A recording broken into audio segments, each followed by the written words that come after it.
Hey guys, Number One Son here. I'm doing a quick spur-of-the-moment video in response to Bod to Bit's wonderful examination of Genesis chapter 3. It's amazing, 2 thumbs up, I couldn't recommend it enough, so when you have a chance, please check out his Bible series. Just follow the link in the info bar below, it's really good stuff. Anyway, after he discussed verses 22 through 24, I thought of something that I'd never really considered before while I was a Christian. And over the past few hours, it's gotten me more and more angry, so I thought I'd share it with you. In Genesis 3, there are these 2 trees mentioned, the tree of life and the tree of the knowledge of good and evil. Now, we all know what happened when Adam and Eve ate from the second tree, but in verse 22, God gets concerned that if Adam and Eve eat from the tree of life, they will live forever. God then decides to banish man from the garden, and at the east entrance, he placed several cherubim and a badass flaming sword that moved back and forth on its own. And this was all done in order to block mankind from the tree of life.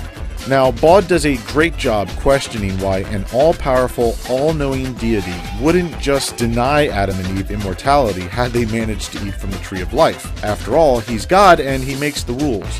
But what struck me about this story is just how difficult God made it to reach the good tree compared to the bad one. I mean, think about it. Where were these cherubim when it came to the tree of good and evil? Why wasn't that tree guarded by a giant automated sword of fire?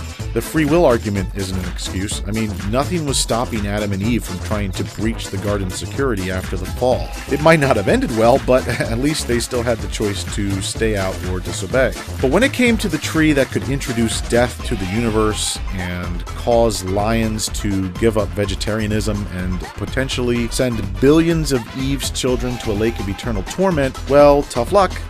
God couldn't even be bothered to place child safety locks on the damn fruit.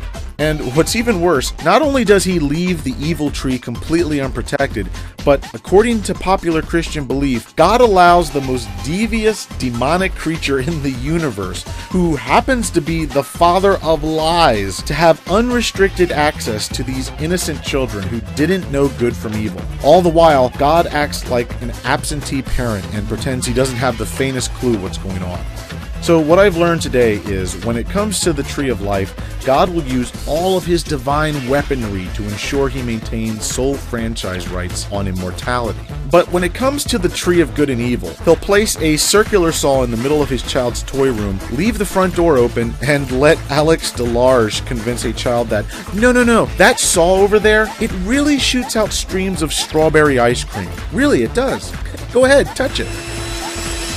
It's clear to me just how absurd and cruel this whole Genesis story is, and I hope for someone watching this video, it becomes clear to them too. Thanks for your time, and please check out some of Bod to Bit's videos, or maybe even Bob Smearfax's channel, but not really.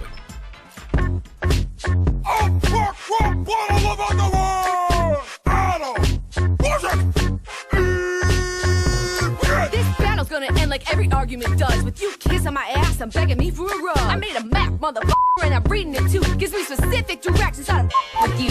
I know that you like to think you're so macho, but you smell like ball sacks and nachos. I work while you and your boyfriend Steve drink and play sports in a fantasy league. I wasn't listening. Are you still flapping those lips? I was just thinking, yo, did I give up a rib for this? Woman, I just don't know what your problem is. All I know is you're acting like a colossal.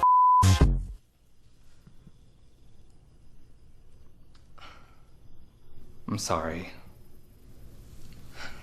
Sorry too. Alright. Don't even think about it. That's fine, we could eat.